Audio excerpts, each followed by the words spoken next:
Eu vou começar falando, o César também pode complementar aí, o César Bacan. Nós estamos com o projeto APANE no PROAC Editais, que é o projeto, é uma adaptação do conto do Friedrich Duhamel, que será um clássico ou não um clássico, isso a gente vai discutir agora, inclusive. Esse nosso bate-papo é sobre a importância ou não, a gente vai chegar a essas conclusões, de se montar clássicos no dia de hoje no teatro. E a gente está aqui hoje com a Malu Bazan, que é a nossa diretora do projeto, Oswaldo Mendes, que é dramaturgo e é ator no projeto também, e o Antônio Petrin, que é ator no projeto, também dispensa apresentações, e o César está aqui também, que é produtor. Se quiser falar alguma coisa, senão a gente já começa. Eu queria só complementar um pouquinho, antes de começar de fato a conversa, que o projeto ele tinha a previsão de estreia no final de março, né, de 2020. A gente estava 2 semanas da estreia e chegou a pandemia no Brasil e a gente está aí há 1 ano e meio ou mais já, com alguns encontros virtuais, alguns exercícios, alguns ensaios, bate-papos, e essa atividade aqui faz parte da contrapartida do projeto. E em breve a gente vai ter mais material também, que é uma gravação que a gente fez, uma leitura filmada, também tem alguns comentários, making of, caracterizando uma espécie de documentário, podemos dizer assim. E em breve no palco, a Pane.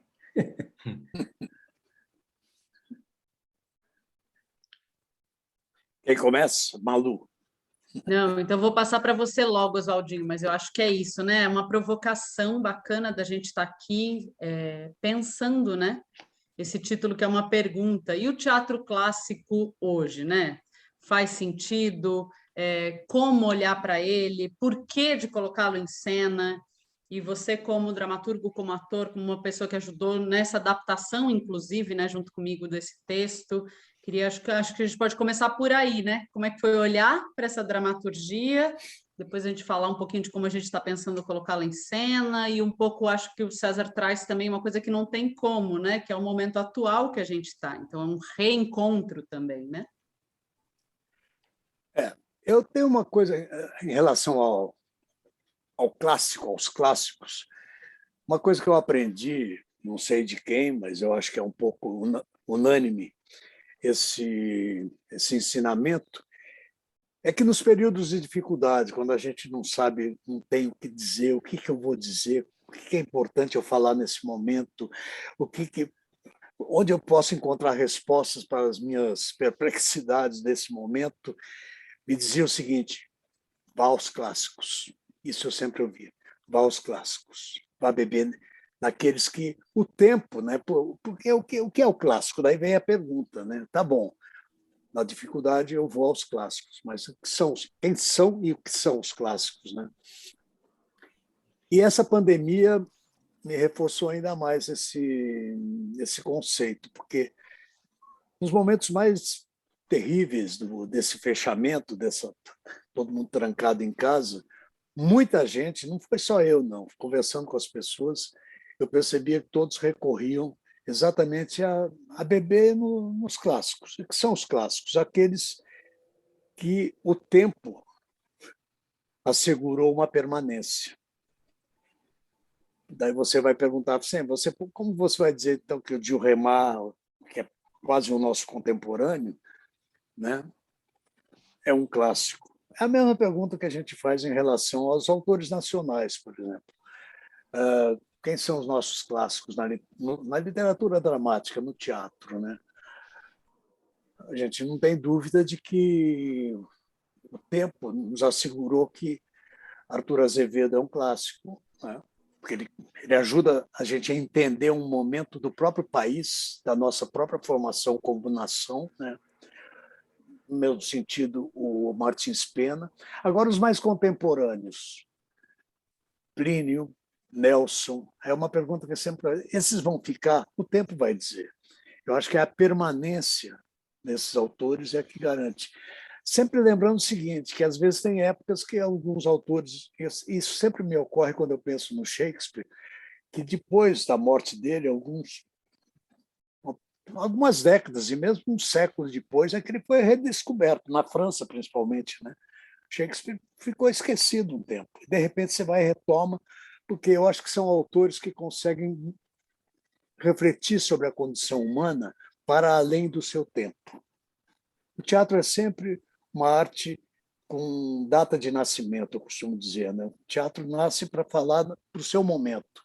Foi assim com Shakespeare, foi assim com os gregos, foi assim com Brecht, foi assim com os nossos autores mais contemporâneos, foi assim com o Dumas. Mas, de repente, eles fazem tal reflexão sobre a condição humana que essa reflexão ultrapassa o seu próprio tempo e fica valendo, tem aquilo que eu chamo de uma permanência. Então, eles continuam valendo para outros tempos como pontos de reflexão. Vou parar por aqui, porque tem outras coisas, mas eu acho que vamos trocar bola. Então, o Dumas me parece isso, me parece que já é um autor que, só considerando, só falando da obra teatral dele, né, porque tem a obra literária, os contos, é um autor que está falando para nós, né, hoje, na impressão que ele escreveu para falar agora. E o teatro tem uma coisa muito curiosa, só eu falei que eu tinha terminado, mas uma coisa liga a outra. É que o teatro, ao contrário de uma ópera, de uma obra literária, um romance, ou uma música, ou uma pintura, o teatro tem um fenômeno de duas faces, né? A face literária e a face da performance. O teatro, enquanto literatura, é uma coisa, né? Mas quando ele vai para o palco, aí ele se realiza como um fenômeno de comunicação mesmo, né? Da convivência, da troca.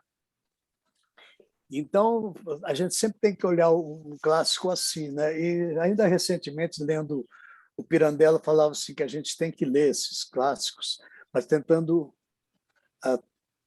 Não é um ajornamento, não é fazer adaptação, não é adaptar para trazer para o nosso tempo, é entender neles o que eles estão falando para nós hoje. Não sei se está claro. Ele não... Agora, a linguagem, como você faz isso em cena, a encenação, a concepção, o Pirandello fala assim, olha, o teatro não é o teatro que vai ao palco não é uma obra arqueológica. Se eu quiser ver como que é a peça, eu vou lá e leio Shakespeare, entendeu? Quando eu vou ao teatro, eu vejo um outro tipo de fenômeno. O teatro me propõe um outro tipo de fenômeno, que é de troca, que é essa relação do palco com a plateia. Se não houver isso, não acontece o fenômeno teatral. A peça continua um objeto literário, né? E daí, sim, daí eu leio solitariamente e faço a leitura que eu quiser, né? Mas quando vai ao palco, já é uma leitura de um coletivo, de um grupo de pessoas que se juntam para refletir sobre o seu momento usando um autor, no caso, um clássico. É o que acho que a gente fez com o Dumas, com a Pani. Queria pegar dois ganchos aí que são muito caros assim para mim. Primeiro, né, minha formação é muito dentro do grupo Tapa, que tem uma tradição de montar clássicos, então eu sou uma atriz que muito jovem fui para o Shaw, para o Pirandello, né, para o Strindberg, né? Mas dirigindo fui pegar autores que dialogavam com o clássico. Né? A minha primeira direção era sobre Strindberg, mas um autor contemporâneo sueco. Montei Wisniewski, que fala muito, né, dialoga muito, tem uma formação literária em cima dos clássicos, e aí pegando um gancho dele, o Wisniewski é jornalista, também ele fala assim, a gente para entender o mundo tem que parar de ver jornal e ler teatro, ler literatura, tá lá, né, o nosso entendimento do mundo, assim. E outra coisa que ele fala, que é um gancho que aí acho que é bacana trazer para a nossa discussão, que é sobre a encenação, né? Ele fala isso de sair da literatura, ele diz, você lê sozinho um livro, você pode ser profundamente tocado, movido, né, revolucionado, assim. mas que o teatro é realmente um germe de revolução, porque naqueles 50, se 3 são tocados juntos, né, isso é uma possibilidade de uma revolução. E aí eu acho que são esses 2 pontos para olhar, né, com essa provocação aí do Marcelo e do César, quando organizaram esse encontro, me faz pensar isso, assim, um autor que nasceu exatamente há 100 anos atrás, né, em 1921, o Duhamel, que no próprio texto tem uma provocação. Será que ainda existem histórias possíveis? Será que ainda dá para contar histórias, né? Então ele já traz essa provocação nele, mas também onde é que a gente, eu costumo dizer, joga no nosso filtro de café, né? Assim, como é que a gente também entende aonde está o nosso encontro com o do Remar, né? Aonde está olhar para esse texto, sabendo que eu estou no Brasil, sabendo que eu estou 100 anos, o texto é dos anos 50, né? Então, um pouco menos, né, de tempo escrito. Estamos voltando agora, por exemplo, de uma pandemia, né? Um texto que versa sobre a justiça, o que é falar sobre isso no Brasil hoje. E eu acho que é muito bonito encontrar tantos ecos, né? A gente agora se reencontrando com o texto falou muito disso. O como o texto parece quase cacos que a gente coloca às vezes, de tão atual que ele está. E são as palavras absolutamente do Remar. Então, acho que o nosso olhar, talvez eu, Oswaldinho, quando fomos mexer no texto, foi muito isso, assim, tentar tirar o excesso até da adaptação do próprio do Remar, né? Sobre o texto e ficar com o cerne desse nosso encontro, aonde ele é potente hoje, né? Aonde ele nos toca, aonde é que acontece esse encontro. E aí eu acho que é um bom gancho para passar para o Petrin, né? Que como ator, onde é que toca, né? Onde é que encontra no corpo ecos um texto como um texto do Remar, assim.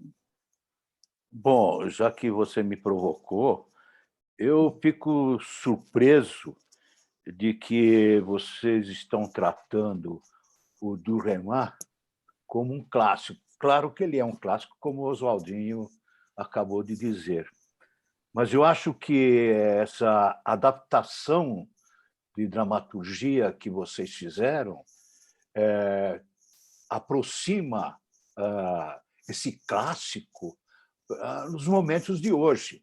Então, eu não estou interpretando o Duclemar como um clássico, como um autor de hoje ou de ontem. Talvez isso por causa da adaptação que vocês fizeram.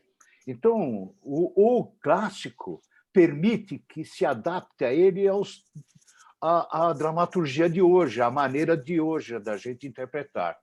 Porque, na minha opinião, clássico, e foi onde eu aprendi a trabalhar, foi na Escola de Arte Dramática, quando eu estudei as tragédias gregas. Então, nas tragédias gregas, temas que ainda hoje são pertinentes, né? E que há a grande dificuldade de interpretar aqueles textos, né? Eu acho que um ator moderno, um ator de hoje, ele tem muita dificuldade de fazer uma tragédia grega, a não ser que ela seja adaptada aos dias de hoje, né? Porque para você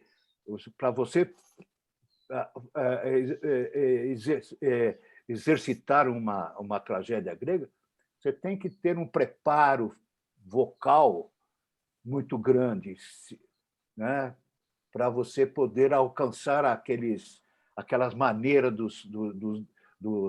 que você fala sobre, por exemplo, você vai representar um Édipo Rei, é um texto que hoje é normal. Se o Oswaldinho adaptar o Édipo Rei para hoje, ele vai ser um texto normal. Por isso que ele se torna clássico, que é possível você interpretar esse texto. Agora, se você não adaptar aos dias de hoje, aí fica difícil. Todas as tentativas que eu vi no teatro que quiseram fazer uma tragédia grega nos moldes como se fazia, foi um fracasso sempre, né? Então, Mas eu será acho que isso. aí...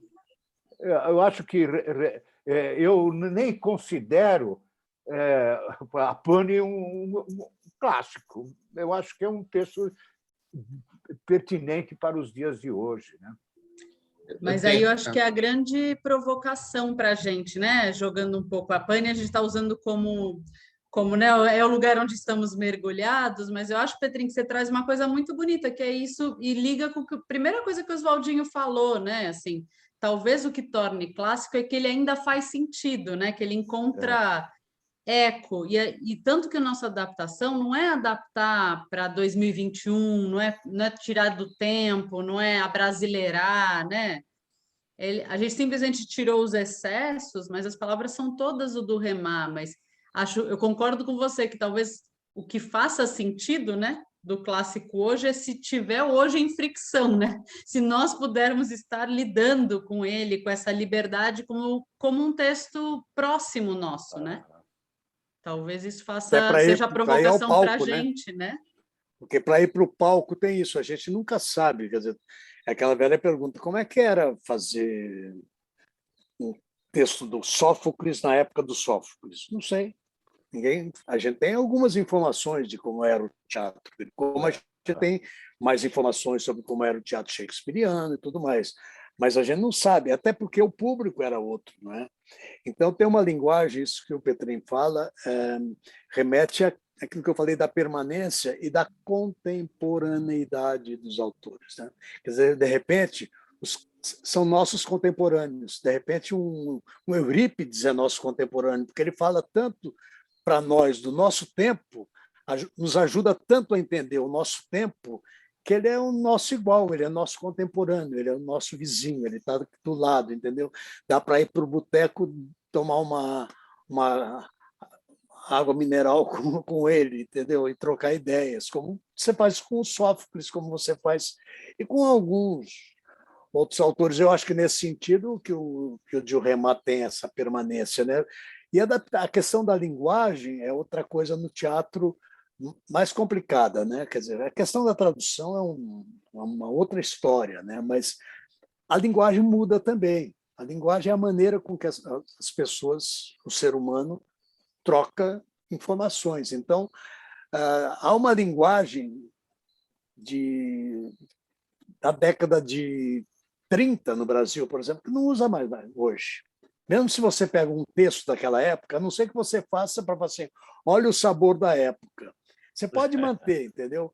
Você pode, mas você tem que procurar nisso, não esquecer que quem está em cena é uma atriz, é um ator, é um elenco de hoje.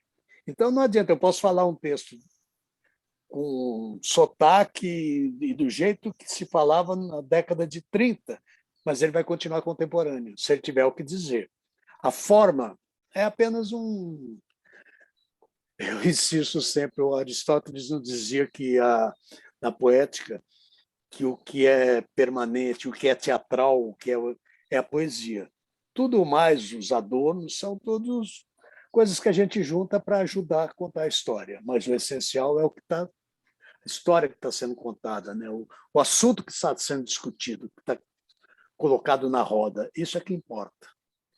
Eu acho que você toca nisso, não tem como ignorar quem somos, né? Assim, tem um professor de cinema que fala isso, você quer entender, né, os anos 50, não é ver um filme que retrate os anos 50, é um filme feito nos anos 50, né? Assim, que pode estar falando dos anos 20, assim, você enxerga a forma de olhar, né, o cinema daquela época, os atores, o tipo de linguagem, mas acho que até antes de ir para a linguagem, acho que tem um ponto bacana desse encontro, que é trazer o Marcelo e o César aí para a conversa, que foram os que propuseram, né, a ideia de trazer esse conto para a cena, e são pessoas mais jovens, né, assim, então o porquê, né, também assim, que motor é esse, que encontro é esse, quando a gente está falando desse encontro entre hoje com o clássico, né, porque mexer neste material, por que isso pulsa, né? Tem uma história aí de... Só um parêntese. Por favor. A criação do TBC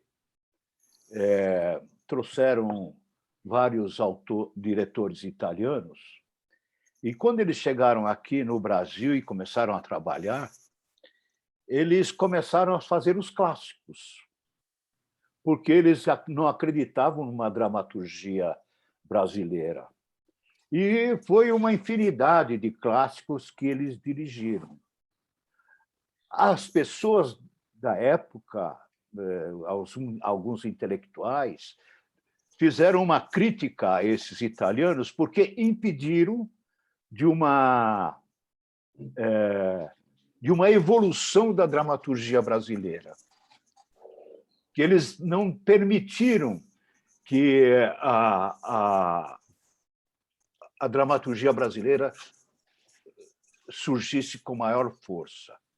Eu não sei se isso é uma colocação real, mas que, de uma certa forma, isso acabou acontecendo. Né? Por exemplo, o TVC encenou Jorge Andrade, que era um espetáculo maravilhoso, mas foi um fracasso total, porque colocava em cena a pobreza brasileira, toda aquela imaginação de que no interior do país, que foi Pedreira das Almas, depois teve uma outra. A moratória, né? A moratória. Enfim, eu não sei se isso corresponde a uma verdade, se de fato eles... Mas eu sei que, por exemplo, o Ziembinski fez surgir o Nelson Rodrigues, né?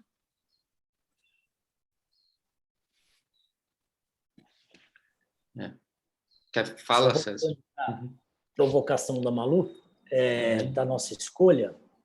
O Marcelo, que é ator e também advogado, eu não conhecia o conto, eu conhecia o do Remar, conhecia, por exemplo, a peça A Visita da Velha Senhora, que essa tem mais cara de clássico, parece que por fato de você ter a coleção de teatro, aí você olha lá e fala, opa, do Remar, aí você já fala assim, eu tenho essa também.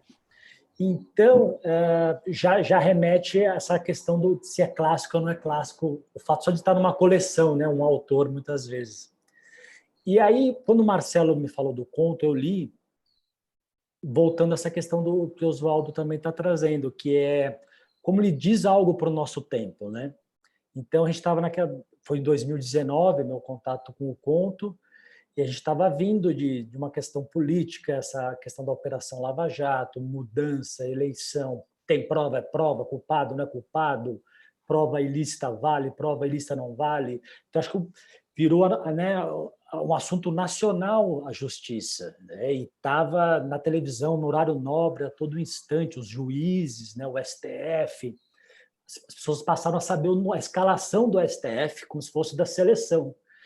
E aí, muito pertinente, achei, ou seja, atual, né? Então, eu acho que essa é a força que vai transformando um texto num clássico, como o Oswaldo falou. Assim, hoje, ele se tornou, para a gente, ele se contemporaneizou, né? Funcionou. Eu acho que daqui para uma geração, daqui, sei lá, 5 décadas, volte a funcionar e assim ele vai se perpetuando, ou se transformando também nas encenações, e cada hora ele bate de uma forma, talvez um texto diga algo para uma geração diferente do que disse para nós, ou para suas, né? Para a geração de vocês também já seja diferente, talvez, a relação com o texto e com o que o autor está dizendo. Da minha parte, eu, formado em Direito, sempre tive muito interesse pelo assunto, mas nunca juntei muito meu lado ator com o lado advogado, jurista e tal. Mas sempre interessado por textos literários no direito, porque eu gosto de literatura e gosto de direito. E esse era um que quando eu tive acesso, falei, nossa, mas como pode se falar sobre justiça de uma maneira, assim, um tema tão árduo que eu estudei na faculdade, cheio de dogmas e jeito empolado de falar, como pode trazer isso para uma história que me deixou tão fascinado, assim. Eu falei, nossa, que junção espetacular. E aí, quando eu li, eu pensava como conto, e depois eu fui descobrindo que teve adaptação e tal, e na minha cabeça, assim, o tema é o que mais bate forte mesmo, então isso talvez seja um clássico, porque é um tema que desde os gregos é um dos maiores temas da condição humana, é a justiça, né? O que é a justiça? No final das contas, esse eu acho que é o tema que perpassa a nossa peça. E aí também, da minha parte, uma outra coisa legal que eu acho que o texto trazia, como eu estou começando na carreira e tal, da minha parte eu pensei, porra, olha esses personagens. Então eu já malandramente pensei, podemos trazer atores antigos para aprender um pouquinho também, sabe? Tipo, vamos unir o útil ao agradável, que sabe a gente tem esse intercâmbio que eu acho que é muito legal também de essa troca, principalmente para os mais jovens, mas eu acho que traz uma conexão legal assim de gerações. Então teve esse lado também. E se é O clássico ou Oscar não, eu não entrou, foi sei. impressão O minha. Oscar, ele Roberto entrou Oscar e... saiu Ele estava viajando, né? Ele estava ele no estava no carro. carro. no carro. Né? É outro Estamos gravando advogado. isso num feriado, então fica o O, registro. o, o Marcelo, só para dizer o seguinte, para nós também esse contato com essa geração de vocês, eu acho que o Petrinho concorda, é revitalizante também, quer dizer, a troca... O bom no teatro é exatamente esse negócio de idade, a gente só porque os cabelos, a pele, talvez revele que haja diferença, mas no fundo somos todos Isso é o verdade. jardim da infância, como dizia Ah. o Domingos de Oliveira, somos todos o jardim da infância. Pra gente eu acho que é legal. Eu, da minha parte, fico vendo e fico meio que tentando aprender, sabe? Primeiro que a gente vê que todo mundo tem, não importa a idade ou a fase de vida, todo mundo tem suas inseguranças, dificuldades. Isso é normal, assim. Então, isso também desmistifica um pouco a relação. E também, quando a gente vê, eu fico tentando... Nossa, é assim, sabe? Algumas vezes caem algumas fichas que se eu fosse ler ou se eu fosse ficar estudando, nunca não ia entender, mas quando você vê na prática, em cena, cai umas fichas de repente. Você fala, o jeito de falar, sabe? Falar a palavra, eu acho que esse elenco tem muito isso, dos mais velhos, inclusive, falar bem as palavras, a gente... E também eu acho que tem a ver com o clássico, que é o texto, no final das contas. O texto muito bem falado, a gente ouve, entende tudo, as entonações, que é uma coisa que eu acho que os mais jovens muitas vezes têm mais dificuldade, que eu considero ser o meu caso, inclusive, e de muitos outros mais jovens, assim. A gente é muito da imagem, né? Eu acho, os mais jovens. Eu acho que os jovens, como nós já fomos jovens, tentam entrar nessa profissão como ator, intérprete, procurando entender os mecanismos, né? Como você construir um personagem. Aí você recorre aos laboratórios, aos Stanislavski da vida, as teorias brechtianas e tal. E com o passar do tempo, você começa a perceber que nada disso é importante, que não adianta você criar o método Stanislavski, não serve para porcaria nenhuma, né? Mas para você iniciar na carreira, claro que você tem que fazer aqueles laboratórios, memórias das memórias, tal. Tudo isso ajuda para você começar a entender a maneira de interpretar um personagem. Aos poucos, o tempo, eu não sei se o Oswaldinho concorda comigo, a Malu, que na hora você pega... Quem é Stanislavski? Quem precisa de Stanislavski? Você tem que entender o texto que você está dizendo, o porquê, aonde é que é o coração desse texto, é onde que você tem que explorar esse texto, e explorar e dizer para a plateia muito bem interpretado o personagem. Então, não precisa do Stanislavski, não precisa da teoria bestinha. Aliás, para dizer a verdade, eu nunca entendi as teorias brechtianas do distanciamento. Isso eu nunca consegui entender. Se alguém me trazer uma informação boa, talvez eu entenda, mas depois de 60 anos de teatro, eu acho que eu não vou mais querer entender, não. Eu só Nem fiz você fazer... em defesa Fala, do Valdir. em defesa do em defesa do Stanislavski, do Brecht, todos esses teóricos, é que eles ajudaram a gente a pensar o fazer teatral, mais do que qualquer coisa, entendeu? É claro que, como toda teoria, a gente aprende, por exemplo, que nem quando você aprende uma coisa, você aprende o mecanismo. Depois, o mecanismo se torna automático. Aquilo fica naturalizado na gente, né?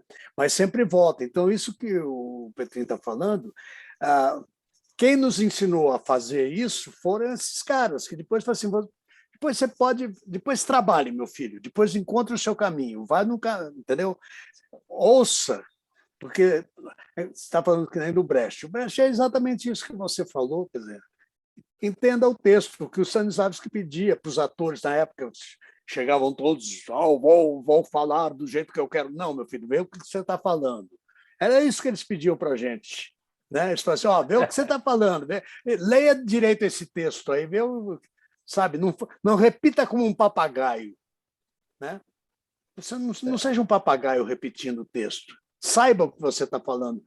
Essas figuras, Stanislavski, Brecht, Artaud, Piscator, toda essa gente, estou falando do pessoal do século XX, né? Nos ajudaram a estudar. Eu sempre digo que escola não tem importância nenhuma, só tem importância se ela me ajudar a estudar. A melhor escola é aquela que me ajuda a ser um eterno estudante, não aquela que me forma. Exatamente. A escola que me forma só me dá um diploma. Agora, aquela que me faz ser um estudante permanentemente, essa é a boa escola. Né? E esses citados pelo Petrin foram bons professores. Né? Tanto é que eles falam assim, olha, não fica me seguindo como seita, não. Escuta o que eu estou te falando e vai em frente. Trace o seu caminho. Né? Mas isso é muito, muito interessante, porque parece que a gente está fugindo, né, do papo, e não está, porque é exatamente a questão de como olhar para o clássico, né? Porque a gente não está aqui para falar só da Pani, assim.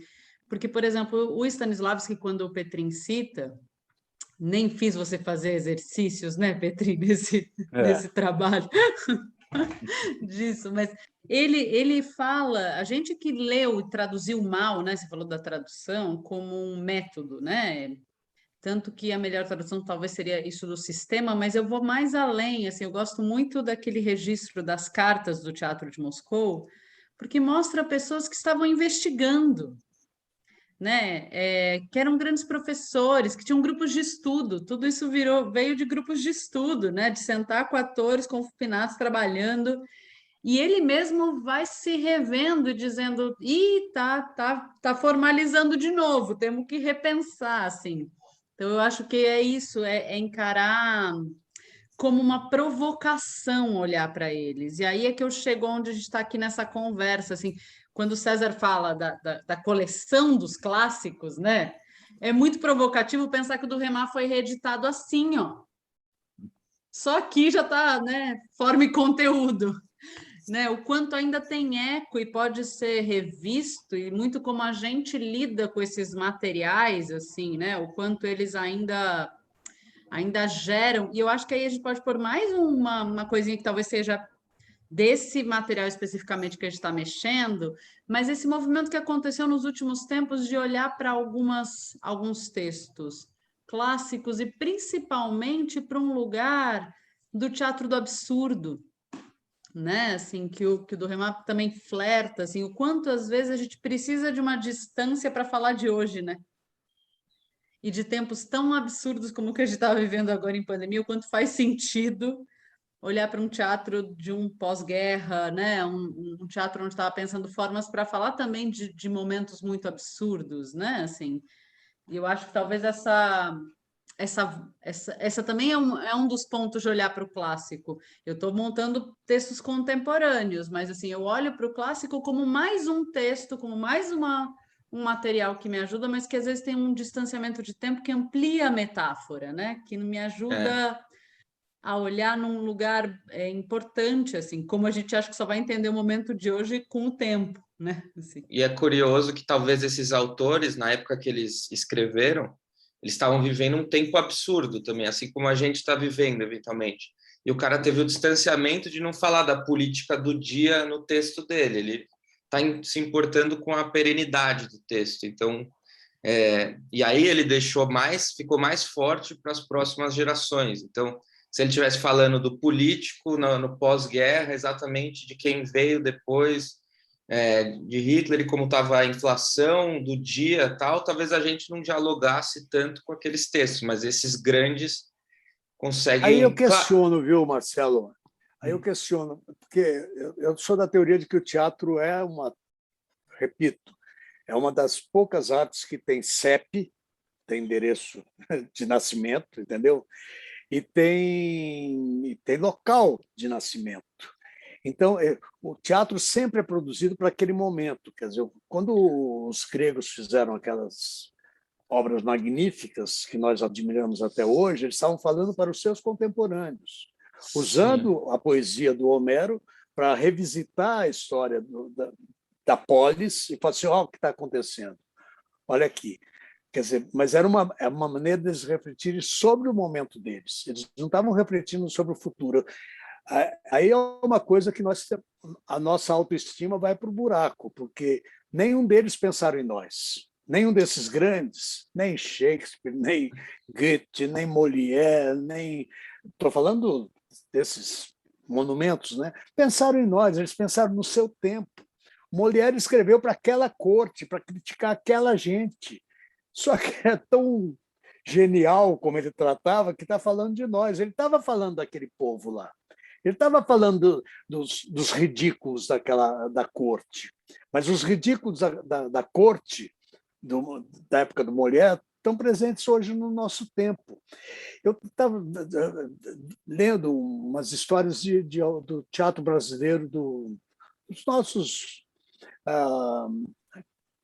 semeadores, né? Tipo Leopoldo Freud, João Caetano, Dulcina de Moraes, Contita de Moraes, todo aquele povo que veio lá no início do século XX, né? E todos eles faziam peças.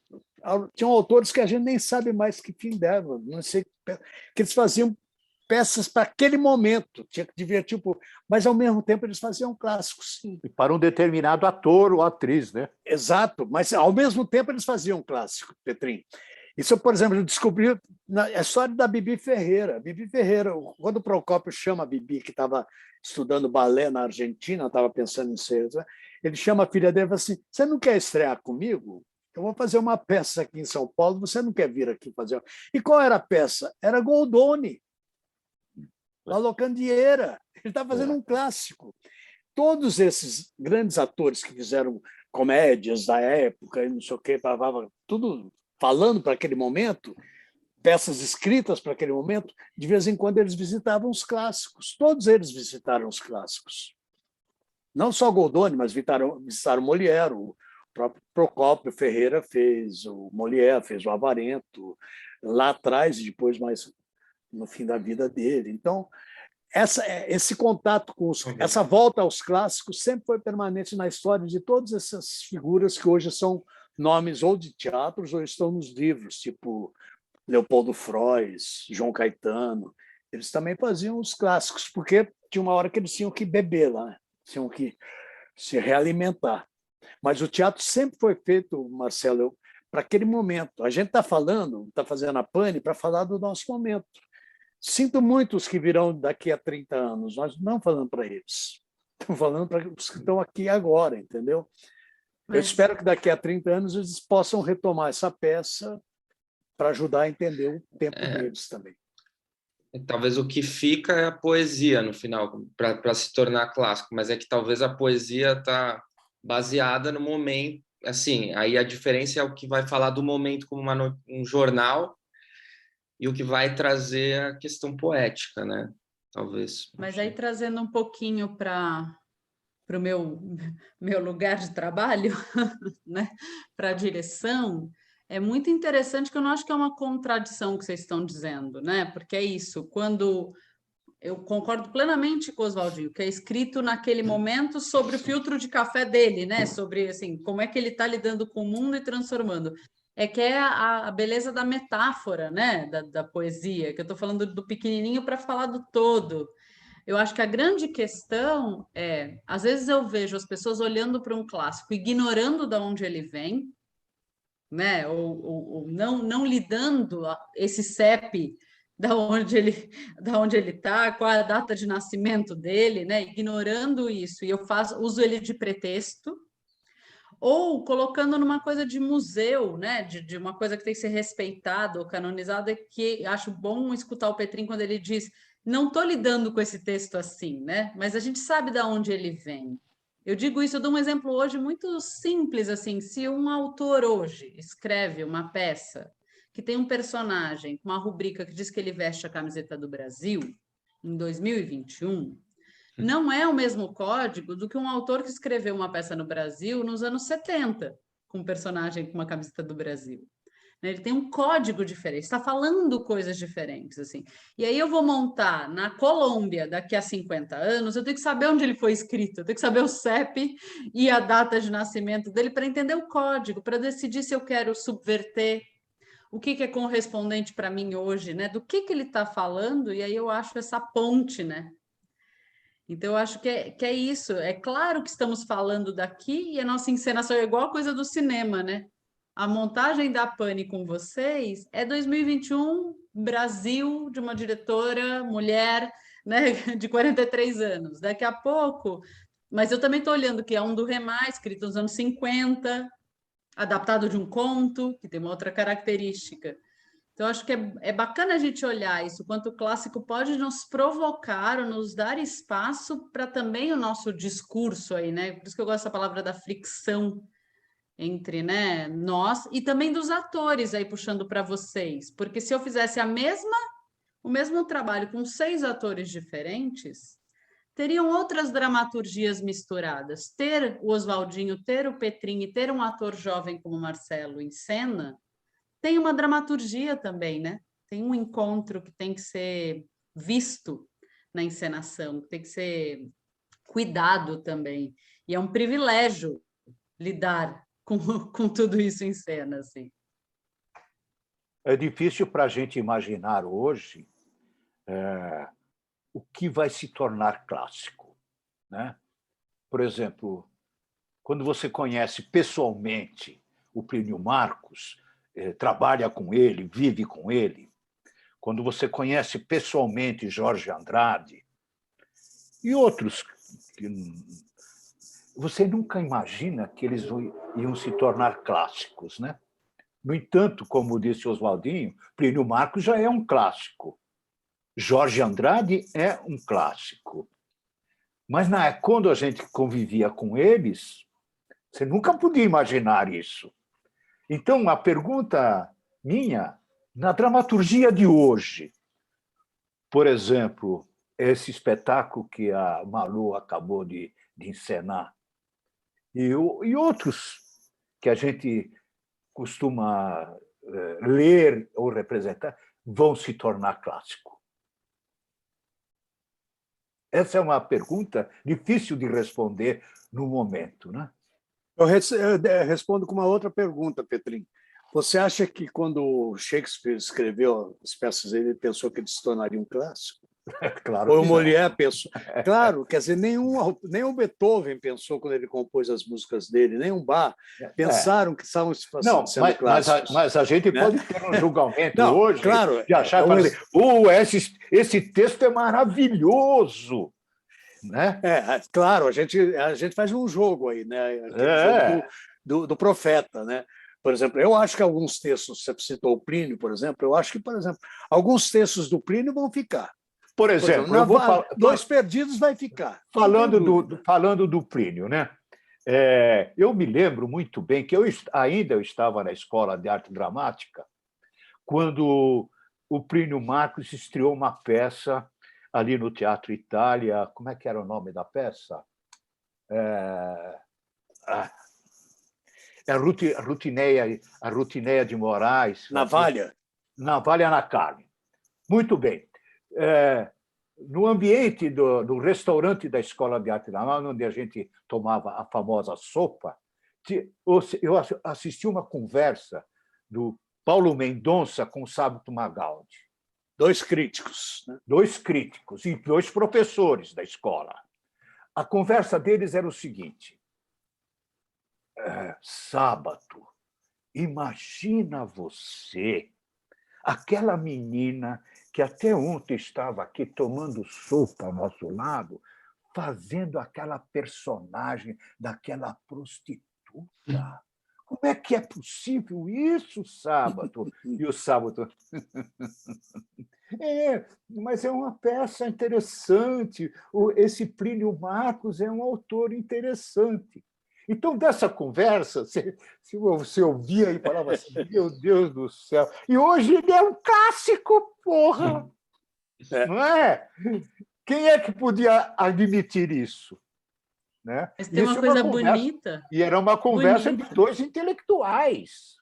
Né? O Paulo Mendonça e o Sábio Magaldi. Mas não é bonito, assim, Petrinho? Acho que tem a ver com o que você disse a primeiro momento hoje, assim, sabe? Do jeito que você estava encarando a pane. Talvez, tem uma frase que é muito minha, que é em ensaio, em processo de criação, de não ter nenhum pudor, mas muito afeto, né? Muito respeito. Eu acho que com os clássicos é um pouco assim também. A gente olhar para eles com pouco pudor, como se fosse um colega de boteco, né? Porque em algum momento o foram, né? Talvez seja esse, para mim, quando você traz isso, me faz assim, é isso, eu só posso montar do Remar se eu achar que alguém que eu posso tomar uma cachaça no boteco e falar assim, e aí? Como tá? Né? Assim, talvez seja isso, com muito entendendo o CEP, como disse, né? Entendendo a data de nascimento, mas trazendo para cá, né? Como um colega de teatro, né? Assim, e isso acho que é tão sintético dentro de tudo isso que a gente está falando, né? De por que montar clássico, ou o que, mas talvez o como para mim só faça sentido se eu puder me reconhecer, né? Nesse diálogo, assim, né? De sentar para falar, ai meu Deus, o que a gente faz junto? Mas eu acho que clássico mesmo, é de 100 anos para trás, né? É do tempo, né, então, Petrinho? do Reman está no limite ali, ele fez 100 agora, né? Então... Pois ainda é um jovem, ainda é um jovem. Ainda é um jovem. É um jovem. Notável, um jovem notável. Mas é impressionante, eu fiquei muito feliz com esse encontro aqui, principalmente ouvindo o Oswaldinho. O Oswaldinho é um craque para ele colocar as coisas do teatro. Eu bebo nas palavras do Oswaldinho. Petrinho, você é amigo. Amigo é bom por causa disso. Por isso que eu gosto de amigo, não. Não tem nada de amigo, não. Estou falando o que é de verdade. A gente aprende com você. Esse teu lado jornalístico que você nunca deixou é muito importante para nós. Estudante, Petrinho, a gente fica estudando, né, o tempo todo, é uma coisa... Não para de estudar, cara. Essa coisa que eu falei no início é impressionante, porque falando com várias pessoas, eu te juro, na pandemia teve momentos que a gente estava... Eu fui ler, algumas coisas eu fui ler, outras eu fui reler, e agora eu entendi muitas coisas, entendeu? Sei lá, sabe? E eram clássicos. Eu fui pegar, eu retomei a Divina Comédia, que estava esquecida, entendeu? Que é maravilhoso, né? Que era um momento também conturbado, não tinha peste, mas tinha guerra o tempo todo. Você começa a pegar esses caras, cara, é impressionante como eles falam para a gente, né? O próprio Shakespeare, se a gente pega o que ele falou, por exemplo, para entender política, não sei, acho que foi o Petrinho que falou isso, o Malu, tem gente que fala assim, eu não entendo o Brasil, eu falo assim, leia Júlio César, cara. Isso eu sempre falo. Leia, Júlio. Eu não entendo o povo. Como é que o povo foi votar no Bolsonaro, porra? Foi votar no... Tinha um professor de faculdade, o Haddad, e daí tinha um cara chucro, um cara grosseiro, estúpido. Por que votaram no... Leia Júlio César.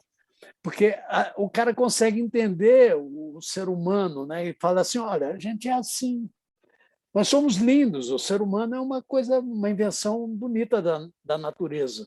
Mas a gente tem as misérias da gente também, né? Porque a primeira cena do Júlio César é exatamente o Brutus andando e o povo na rua, viva César!